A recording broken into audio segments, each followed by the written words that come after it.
మన ప్రభు అయిన యేసు క్రీస్తు నామములో జీసస్ కాలింగ్ మినిస్ట్రీ మహిమగల సంఘము తరపున బైబిల్ స్టడీకి వచ్చిన బిడ్డలందరికీ హృదయపూర్వక ధన్యవాదాలు తెలియజేస్తూ ఉన్నాను. బాగున్నారమ్మా? బాగున్నారా?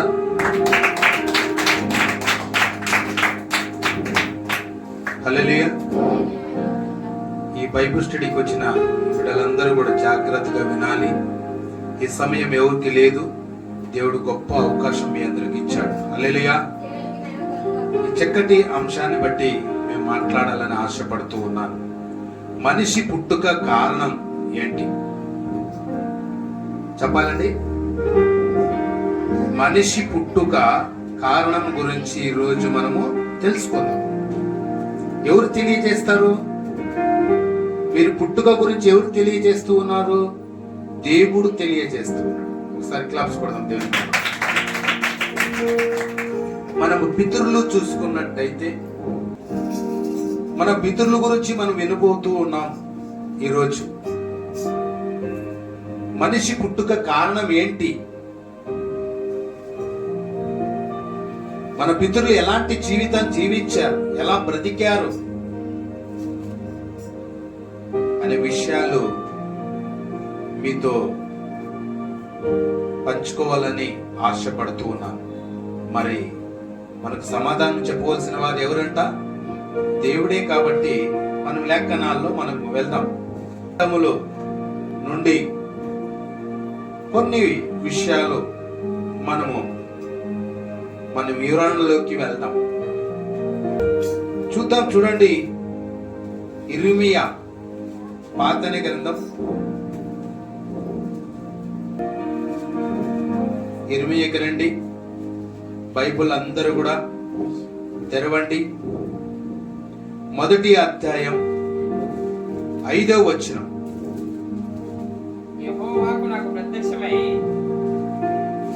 యెహోవా వాక్కు నాకు ప్రత్యక్షమై ఇలాగు సెలవిచ్చెను, గర్భములో నేను నిన్ను రూపింపక మునుపే నిన్నెరిగి తిని, నీవు గర్భములో నుండి బయలు పడక మునుపే నేను నిన్ను ప్రతిష్ఠించి తిని, జనములకు ప్రతిగా ప్రవక్తగా నేను నిన్ను నియమించి తిని. ఒకసారి క్లాప్స్ కూడా హల్లెలూయా. చక్కటి ఇర్మియాను ఎలా ఎన్నుకున్నాడో దేవుడు మనకు తెలియజేస్తూ ఉన్నాడు. ఆ ప్రవక్తను ఎలా అయితే ఎన్నుకున్నాడో తెలియజేస్తూ ఉన్నాడు. ఆయన ఈ లోకానికి పంపించిన మన కన్న తండ్రి మాట్లాడుతూ చాలా చక్కటి మాట మరొకసారి చదువునా. యెహోవా వాక్కు నాకు ప్రత్యక్షమై ఇలాగు సెలవిచ్చెను.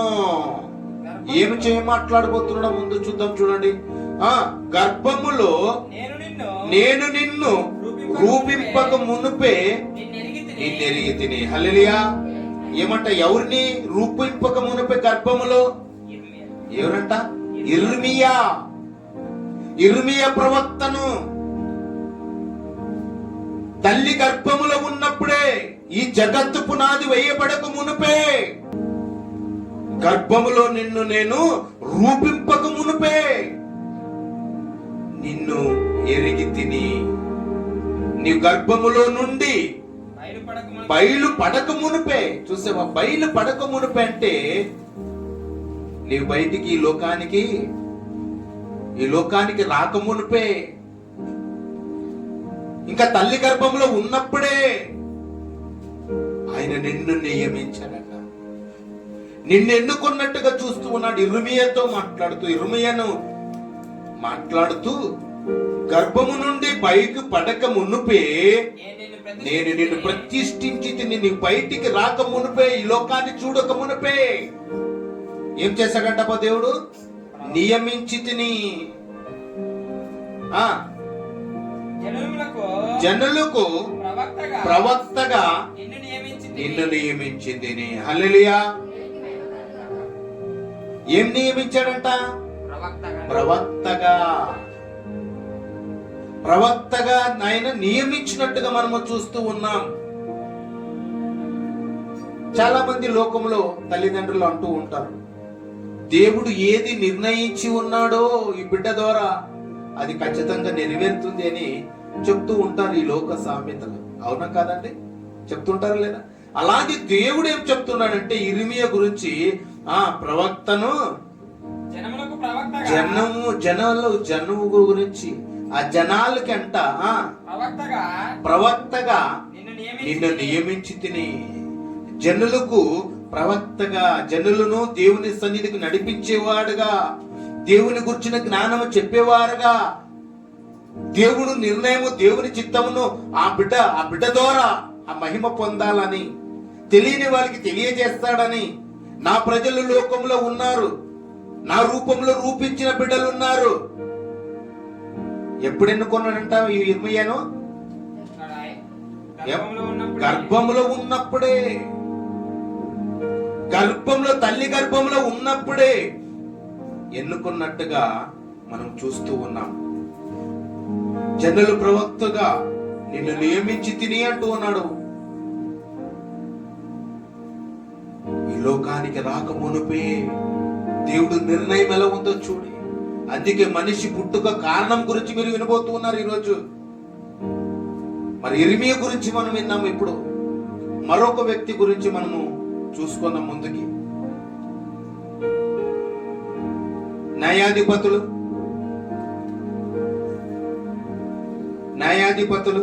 13వ అధ్యాయం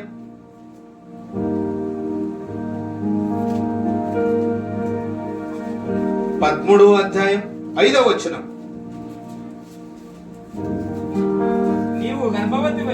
నీవు గర్భవతివై కుమారుని కందువు, అతని తల మీద మంగళ కత్తె వెయ్యకూడదు.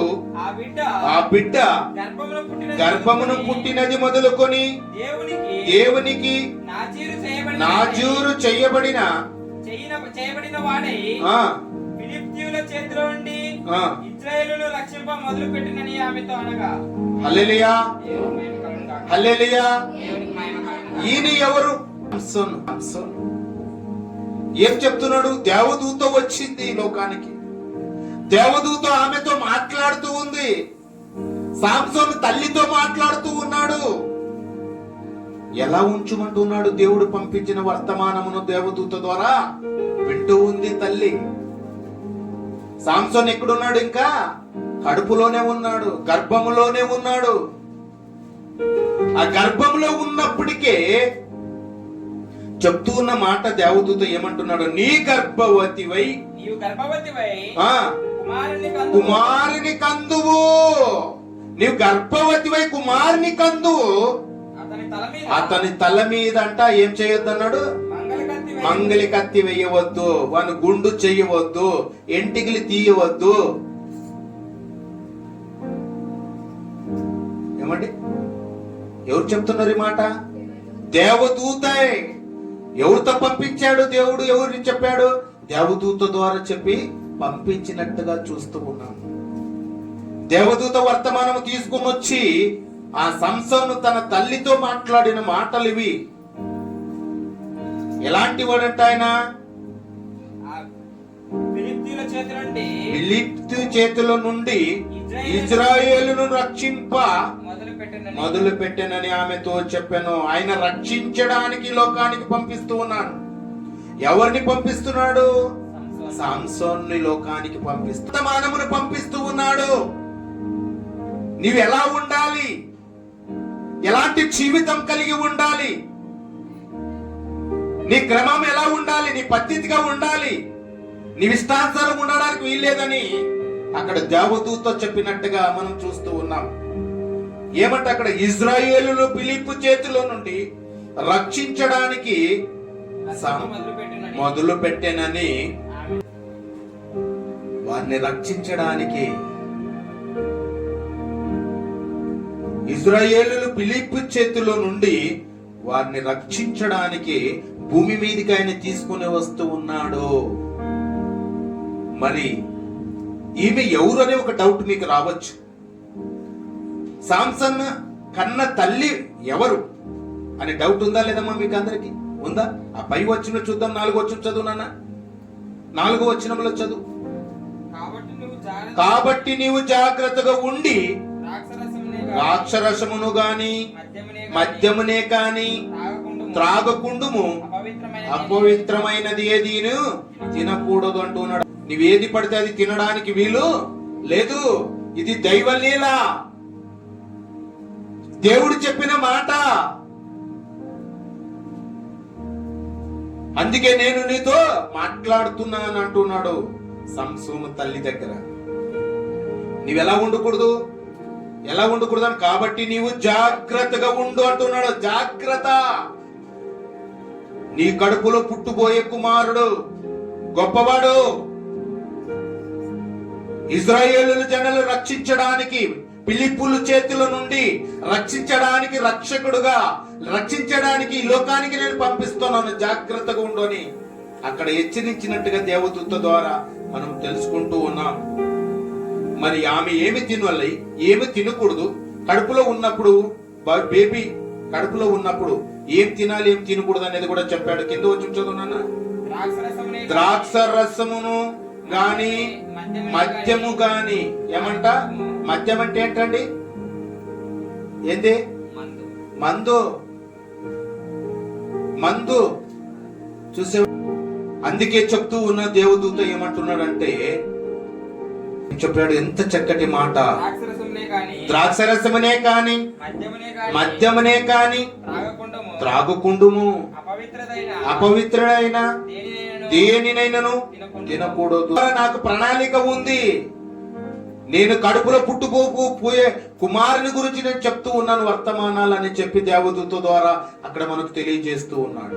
మరి ఇంకా డౌట్ ఉండవచ్చు, ఒకవేళ ఎవరు వీళ్ళు, ఎవరు ఈమె అని. మరి పై వచనంలో ఒక మాట రాయబడింది చూడన్నా. ఆ కాలమున దాను వంశస్థుడును జోడు మనోహాను ఒకడుండెను. అతని భార్య గొడ్రాలై కానుపు లేక ఉండెను. హల్లెలూయా. ఏమంట? ఆమె గొడ్రాలై ఉంది. ఎవరు భార్య? ఏమే మనోహ భార్య గొడ్రాలై ఉంది. చూసావా? గొడ్రాళ్ళు ద్వారా ఆమె కడుపులో పుట్టుపోతూ ఉన్నాడు. ఎవరు? సంసోను. సంసోను పుట్టుపోతూ ఉన్నాడు. అందుకే ఆమెకి జాగ్రత్తలు చెప్తున్నాడు. ఏది తినాలి, ఏది తాగకూడదు. దేవుడు చెప్పిన మాట మీతో తెలియజేస్తున్నానని దేవదూత చెప్తున్నాడు. ఇక్కడ ఎవరు భార్య అని తెలియదండి. గర్భమును చూడి గొడ్రాలైన ఆ గర్భాన్ని ఎన్నుకున్నాడు దేవుడు. ఆ గర్భాన్ని ఎన్నుకున్నాడు దేవుడు. సహోదరి సహోదరుడా, ఏమంట? ఇశ్రాయేలును ఫిలిప్పు చేతుల నుండి రక్షించుటకు ఎన్ని సంవత్సరాలైనా 40 సంవత్సరములు. అర్థమైందా? వారిని ఎంత బందీలో ఉన్నప్పటికీ 40 సంవత్సరాలు ఉన్న వారిని ఏం చేశాడంట? సంసోను ద్వారా రక్షించినట్టుగా మనం చూస్తున్నాం. మొట్టమొదటి మాట ఏంటంట? ఇర్మియాకు ప్రవక్తగా నిన్ను నియమించి తిని అనే మాట మనం విన్నాం. ఇక్కడ ఇశ్రాయేలు ఫిలిప్పు చేతిలో నుండి రక్షించాడు. రెండో మాటను మనం చూసుకున్నాం. మూడో మాట దగ్గరికి వస్తాం, మూడో వ్యక్తి దగ్గరికి. అక్కడ చూద్దాం. చూడండి, 16వ అధ్యాయం 13వ వచనం.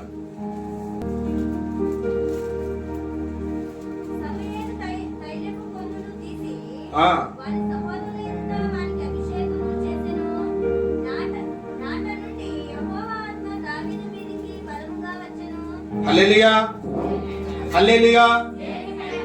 ఇక్కడ మరొకసారి చదువుమా. సమూయేలు తైలపు కొమ్మును తీసి వాని సహోదరులు ఎదటే వానికి అభిషేకించెను. హల్లెలూయా. ఎవరిని అభిషేకించాడు? అక్కడ దావీదును అభిషేకించాడు. ఎవరి ద్వారా అభిషేకించాడు? సమూయేలు ద్వారా అభిషేకించాడు.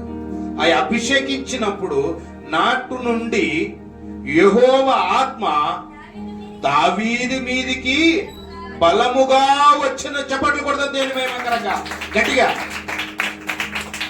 దావీదుని అభిషేకించినప్పుడు ఏం చేశాడంట దేవుడు? ఆయన ఆత్మ దావీదు మీదికి బలంగా వచ్చెను. ఎందుకు అభిషేకించాడు? ఎందుకు అభిషేకించాడంటే ఇశ్రాయేలును పరిపాలన చేతకు అభిషేకించబడ్డాడు. అంతేనండి? Yes are no? ఇజ్రాయేలును రక్షించడానికి, ఇజ్రాయేలును పరిపాలించుటకు అభిషేకించినట్టుగా మనం లేఖనాలు చూసుకుంటున్నాం. మూడో వ్యక్తి గురించి మనం విన్నాం. నాలుగో వ్యక్తి గురించి మీకు పరిచయం చేయబోతున్నాను. అక్కడ చూడండి, యెషయా గ్రంథం రండి. యెషయా 4వ అధ్యాయం 28వ వచనం. కోరేషుతో నా మంద కాపరి నా చిత్తమంతయు నెరవేర్చువాడా అని చెప్పేవాడెను నేనే. ఎవరున్నారు అక్కడ? ఎవరు అంటున్నారు? దేవుడు అంటూ ఉన్నాడు. కోరేషుతో నా మంద కాపరి నా చిత్తమంతయు నెరవేర్చిన వాడు అని చెప్పినవాడు నేనే. దేవుడే చెప్తూ ఉన్నాడండి. కోరేషు బబులోనున్న యూదులు వారికి విడుదల కలిగించుటకు అభిషేకించినట్టుగా మనం చూస్తూ ఉన్నాం. ఏమండి? బబులోనున్న యూదులందరికీ విడుదల కలుగుటకు అభిషేకించబడిన నలుగురయ్యారు. ఎవరు వారు? ఇర్మియా, సంసోను, దావీదు, కోరేష్. నలుగురు. మరి ఒక వ్యక్తి దగ్గరికి నేను తీసుకుని వెళ్తూ ఉన్నాను. చూడండి, అక్కడే ఇప్పుడు చదువుకున్న వాక్యమే యెషయాలోనే 45వ అధ్యాయం 1వ వచనం చదువునా. అతని పక్షమున జనులను జయించుటకు నేను అతని కుడి చేతిని పట్టుకొని ఉన్నాను. ఏమంట? కుడి చేతిని ఎవరు పట్టుకున్నారు? దేవుడే పట్టుకున్నాడు అండి. దేవుడే పట్టుకున్నాడు. ఆయన కుడి చేయి పట్టుకున్నట్టుగా మనం చూస్తున్నాం. అతని పక్షమున జనులను జయించుటకు నేను అతని కుడి చేతిని పట్టుకొని ఉన్నాను. హల్లెలూయా! ఎంత చక్కటి మాట. ఈ కోరేషు గురించి మనం విన్నాం. మరొక వ్యక్తి గురించి మనం తీసుకుని వెళ్తూ ఉన్నాం. చూడండి, లూకా సువార్తకి రండి. కొత్త గ్రంథానికి రండి. లూకా సువార్త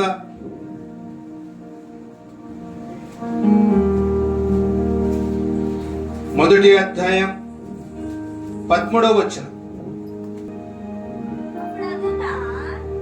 అప్పుడు దూత అతనితో, జక్కరియా భయపడకుము, నీ ప్రార్థన వినబడి ఉన్నది. నీ భార్య ఎలిజబెతు నీ కుమారుని కనెను. అతనికి యోహాను అని పేరు పెట్టేదవు. హల్లెలూయా! చప్పట్లు కొడదాం దేని మహిమకరం. ఏమంట? ఇక్కడ ఎవరు పేరు ప్రస్తావం వచ్చింది? ఎవరు పుట్టుబోతున్నాడు? యోహాను అను పేరు పెట్టేదవు. ఎవరు చెప్తున్నారు ఈ మాట? దేవదూత. ఎవరు పంపించారు? దేవుడే పంపించాడు. దేవుడే పంపించాడు. వీళ్ళందరి దగ్గరికి దేవుడే దేవదూతను పంపించి తల్లితో మాట్లాడుతున్న దేవదూత. ఆయన చెప్పిన మాటలన్నీ కూడా తీసుకుని వచ్చి వర్తమానం పంపిస్తూ ఉన్నాడు. వచ్చి దేవదూత ద్వారా తెలియజేస్తూ ఉన్నాడు. మరొకసారి చదువు 15వ 13వ వచనము. అప్పుడు దూత అతనితో, జక్కరియా భయపడకుము. ఎవరి దగ్గరికి వచ్చింది? అక్కడ జక్కయ్య దగ్గరికి వచ్చింది. జక్కయ్య దగ్గరికి వచ్చింది. నీ భయపడకుము, నీ ప్రార్థన వినబడి ఉన్నది. నీ భార్య అయిన ఎలిజబెతు నీకు కుమారుని కనెను. అతనికి యోహాను పేరు పెట్టదు.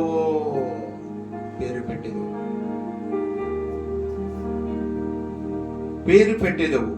అక్కడే ఒక 17వ వచనంకి రండి. 17వ వచనం. మరియు అతడు తండ్రుల హృదయమును పిల్లల తట్టునకు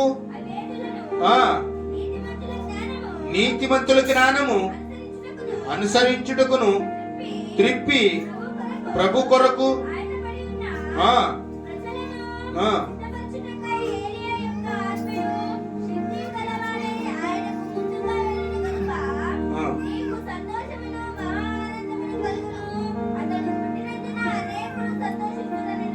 హల్లెలూయా.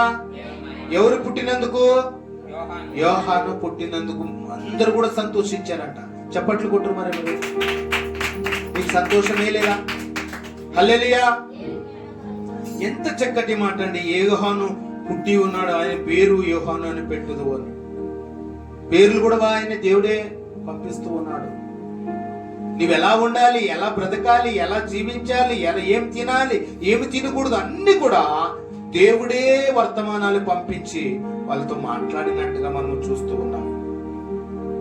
కానీ ఇజ్రాయేలును ఎందుకు పంపించాడు? యోహాన్ని ఎందుకు పంపించాడు? ఇజ్రాయేలులో అనేకులు ప్రభు వైపు, వారిని దేవుని వైపును తిప్పుటకు. ఏమంట? యోహాన్ని ఎందుకు పంపించాడంట? ఇజ్రాయేలులో అనేకులను ప్రభువును వారి దేవుని వైపు తిప్పుటకు. ఎవరి వైపు? దేవుని వైపు తిప్పడానికి మాత్రమే, దేవుని వైపు తిప్పడానికి మాత్రమే యోహాను పుట్టాడు అనే విషయం తెలుసుకున్నాం. హల్లెలూయా. మరొక వ్యక్తి గురించి మీకు తెలియజేయాలని ఆశపడుతూ ఉన్నాను. చూద్దాం, చూడండి. మత్తయి సువార్తకు రండి. మత్తయి సువార్త అక్కడే ఉంది, చూడండి. పేజీ నంబర్ చెప్పాలన్నా 4 వచనం, 4 సంఖ్య, 1వ అధ్యాయం పక్కలో ఉంది, చూడండి.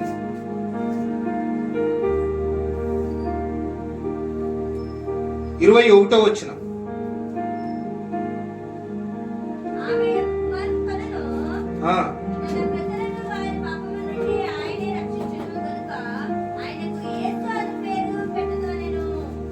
హల్లెలూయా.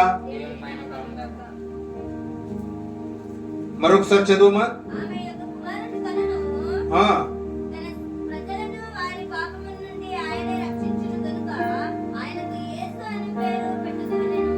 ఎవరు చెప్పారు ఈ మాట? దేవదూత. ఏ దేవదూత పేరు? దాని పేరు గాబ్రియేలు. ఏమండి? ఎవరంట? చదువమ్మా మరొకసారి. ఆమె యొక్క కుమారుని కనెను. ఎక్కడ? ఇక్కడుంది చూడు, 24వ వచనం చదువుమా.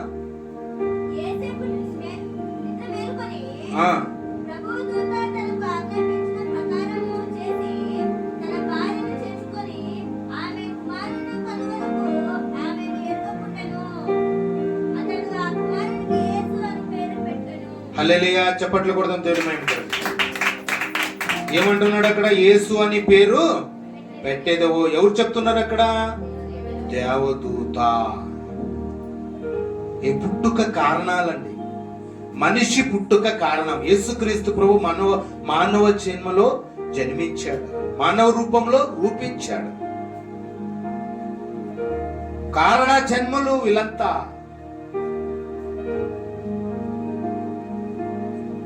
మనిషి పుట్టుక కారణాల గురించి దేవుడు తెలియజేస్తూ ఉన్నాడు. చక్కగా మీరు వింటూ ఉన్నారు.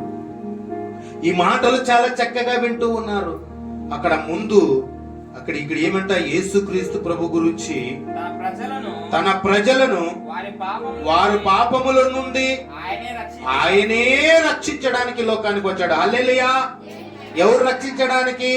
ఈ సర్వ మానవులందరి కొరకు యేసుక్రీస్తు ప్రభు పాపులనే నేను రక్షించడానికి లోకానికి వచ్చాను అంటాడు. నీతిమంతుల కొరకు నేను రాలేదు, నీతిమంతుల కొరకు నేను రాలేదు, పాపుల్నే నేను పిలవవచ్చి తిని అంటున్నాడు యేసుక్రీస్తు ప్రభు. ఎంత చక్కటి మాట అండి. మానవులను వారు పాపము నుండి రక్షించడానికి యేసుక్రీస్తు ప్రభు ఈ లోకంలో పుట్టాడు. ఎవరు పంపించారు? వర్తమానం ఎవరు పంపించారు? ఎవరి ద్వారా వచ్చింది? దేవదూత ద్వారా వచ్చింది. చూసావా? ఆయన మానవులను రక్షించడానికి, మన ప్రజలను వారిని పాపం నుండి రోగము నుండి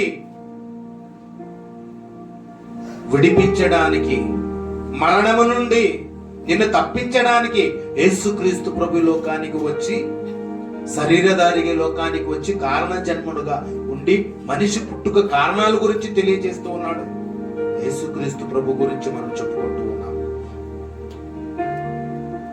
మరొక వ్యక్తి గురించి మనం చూసుకుందాం. చూడండి, అక్కడే చూద్దాం. చూడండి, గలీతీలకు రండి. కొత్త గ్రంథమే చూడు, గలీతీలు పేజీ నంబర్ 169.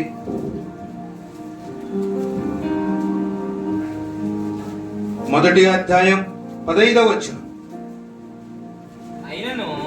అయినను తల్లి గర్భమునందు పడినది మొదలుకొని నన్ను ప్రత్యేకపరిచి తన కృప చేత నన్ను పిలిచిన దేవుడు నేను అన్య జనులలో తన కుమారుని ప్రకటింపవలెనని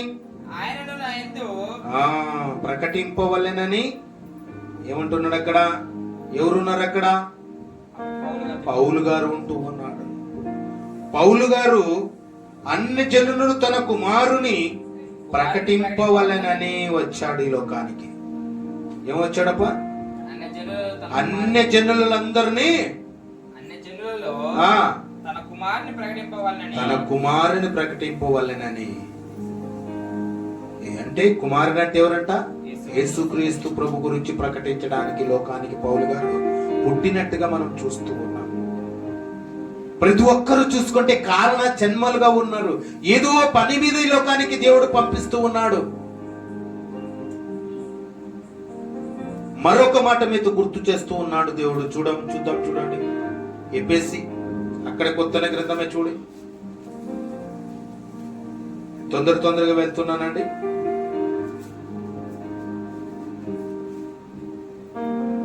రెండో అధ్యాయం 10వ వచనం. మరియు వాటి యందు మనము నడుచుకోవాలనని దేవుడు ముందుగా సిద్ధపరిచిన సత్క్రియలను చేయుటకై మనము క్రీస్తు యేసునందు సృష్టింపబడిన వారిమై ఆయన చేసిన పని అయి ఉన్నాము. చప్పట్లు కూడా తేనమయమకరం. మనమందరం ఏమై ఉన్నామంట? ఆయన పనివాయమై ఉన్నాం. ఏమంట? పనివారమై ఉన్నాము. ఆయన సొత్తు మేము. ఆయన రూపించిన రూపకులు మనము. ఆయన నుండి వచ్చిన వారు మనము. ఆయన అనుకున్నాడు కాబట్టి తల్లి గర్భముల నుండి బయటికి వచ్చినట్టుగా మనము చూస్తూ ఉన్నాం. నీకు కిడ్నీలు ఇచ్చిన వాళ్ళు ఎవరండి? నీకు లివర్ ఇచ్చిన వారు ఎవరు? మెదడు పెట్టిన వారు ఎవరు? నరాలు ఇచ్చిన వారు ఎవరు? మాంసాన్ని ఇచ్చిన వారు ఎవరు? ఎముకలు ఇచ్చిన వారు ఎవరు? చూసావా? నీ తల్లి ఇచ్చిందా? నీ తండ్రి ఇచ్చాడా? ఎసర్నో అండి చెప్పాలి. ఎవరు చేశారు? దేవుడు చేశాడు. అందుకే మీరు నా అవలీవలమై ఉన్నారని లేఖనాలు సెలవించి ఉన్నాయి. మీరు నా సొత్తు అంటూ ఉన్నాడు. నేను మీ రక్తం ఇచ్చి మిమ్మల్ని కొన్నాను అంటూ ఉన్నాడు.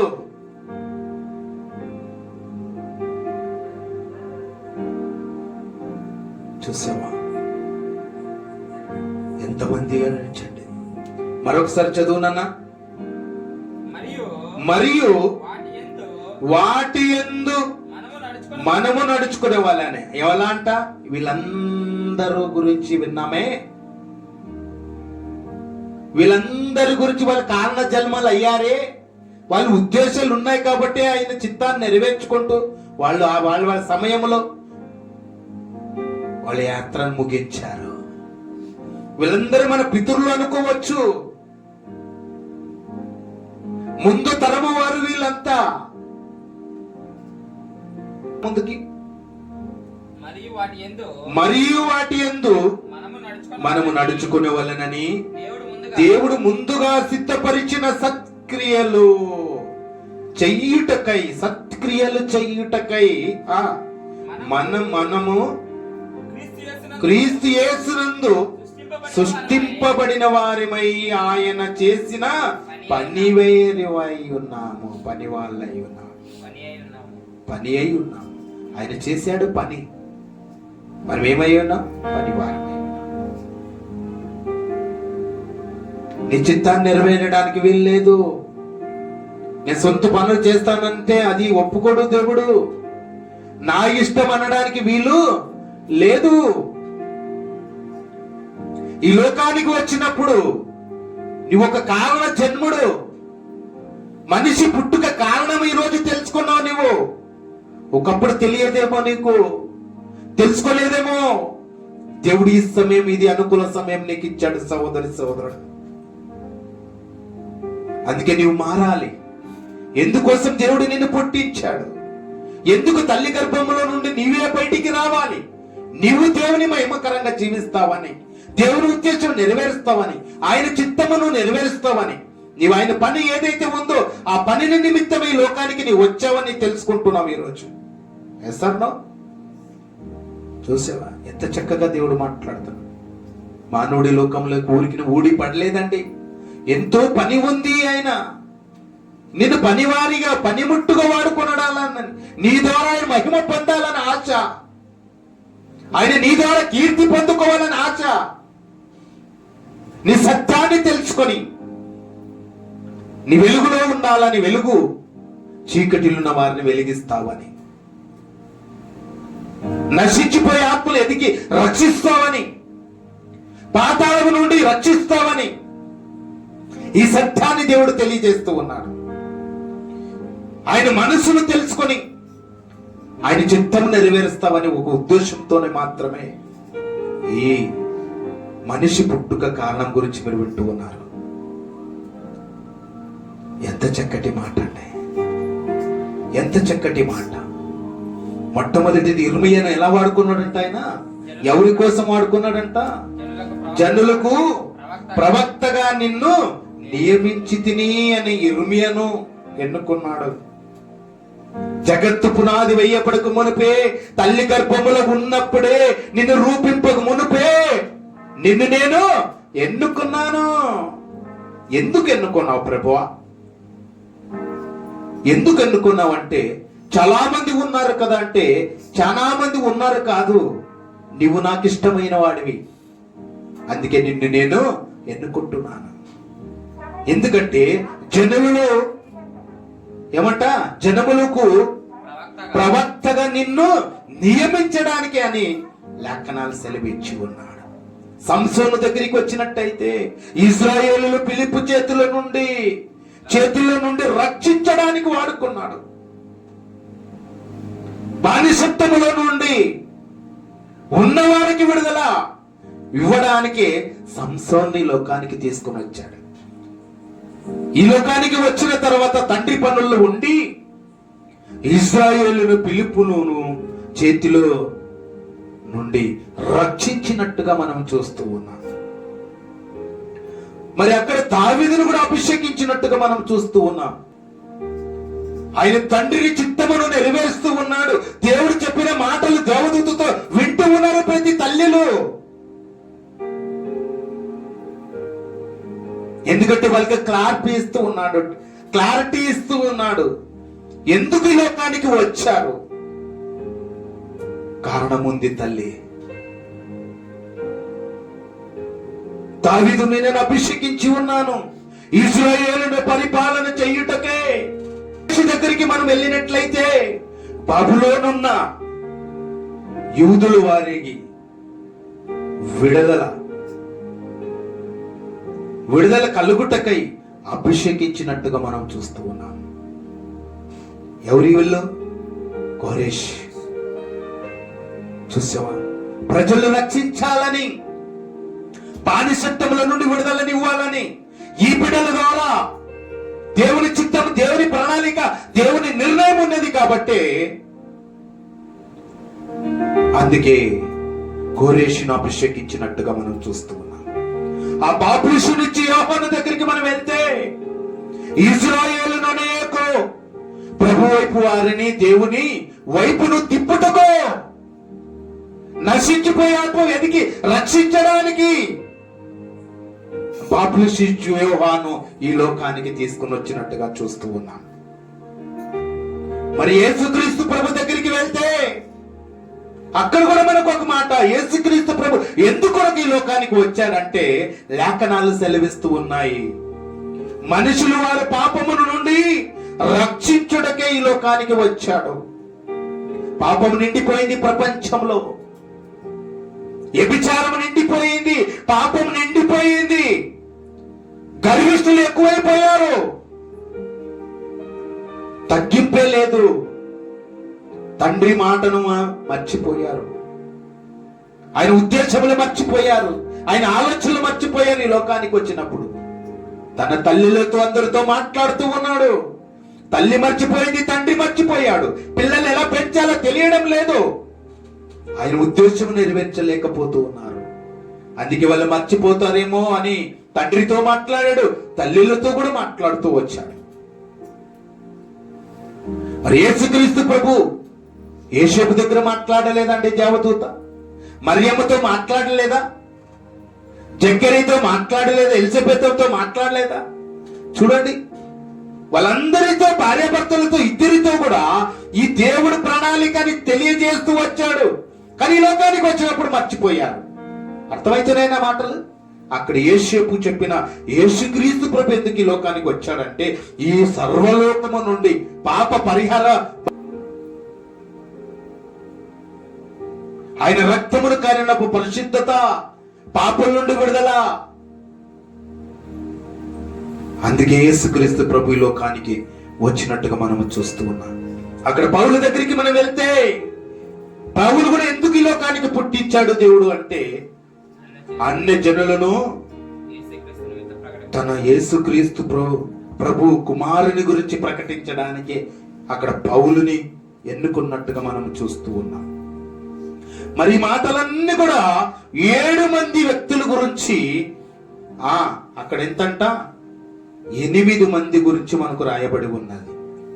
అపోస్తులైన పౌలు గారు టోటల్ కలుపుకుంటే టోటల్ 8 మంది గురించి మనకు దేవుడు ఈ రోజు మనతో బైబిల్ స్టడీలో మాట్లాడుతున్నాడు. చప్పట్లు కొడదాం. మనమందరం 8వ వ్యక్తి గురించి కూడా మనం మాట్లాడుతూ మనమందరము దేవుడు స్థిరపరిచిన సత్క్రియలను చెయ్యుటకి మనమందరం భూమిపైన ఉన్న వారందరూ కూడా వచ్చామనే విషయాన్ని మీరందరూ కూడా తెలుసుకోవాల్సిన విషయాలు ఎంతో ఉందండి. చప్పట్లు కొడదాం దేని మహిమకరంగా. అర్థమవుతున్నాయినా మాటలు? అర్థమయ్యేమా? అర్థమైతే ఒకసారి అందరు క్లాప్స్ కొట్టండి గట్టిగా. 8 మంది గురించి మీరు విన్నారు. 8 మంది గురించి మరొకసారి చెప్తున్నాను. మొట్టమొదటి వాడు ఎవరుంట? ఇర్మియా, సంసోను, దావీదు, కోరేషు, బాప్టిస్టు నుంచి యోహాను, యేసుక్రీస్తు ప్రభు, పౌలు. ఏమంట? వీళ్ళు టోటల్ ఎంతమంది అంట? 8 మంది గురించి ఈ రోజు దేవుడు చక్కగా మీ అందరితో మాట్లాడినట్టుగా మనం చూస్తూ ఉన్నాం. ఈ లేఖనాలు అలా ఉన్నాయా లేదా ఇంటికి వెళ్ళి పరిశీలించి పరిశోధన చెయ్యండి. అప్పుడు బాగా మహుగా మీరు మెదడుకు పొదును పెట్టే వ్యక్తులై ఉండాలి. మీరు పరిశీలించి పరిశోధన చేసి మా జ్ఞానాన్ని నువ్వు నేర్చుకోవాలి. నేర్చుకోవాల్సిన విషయాలు ఎన్నో ఉన్నాయి. చూసావా, మొట్టమొదటిగా దేవుడు ఏం చెప్పాడు అంశాన్ని బట్టి మనం మాట్లాడుకున్నాం. మనిషి పుట్టుక కారణం. ఊరినే రాలేదు ఈ లోకానికి. వచ్చారండి ఊరినే వచ్చావా? ఎవరి పనుల నిమిత్తం వచ్చావు? దేవుని పనులు మర్చిపోవద్దు. మరి ఇంతటితో దేవుడి వాక్యం దీవించి బలపరచును గాక. ఆమేన్.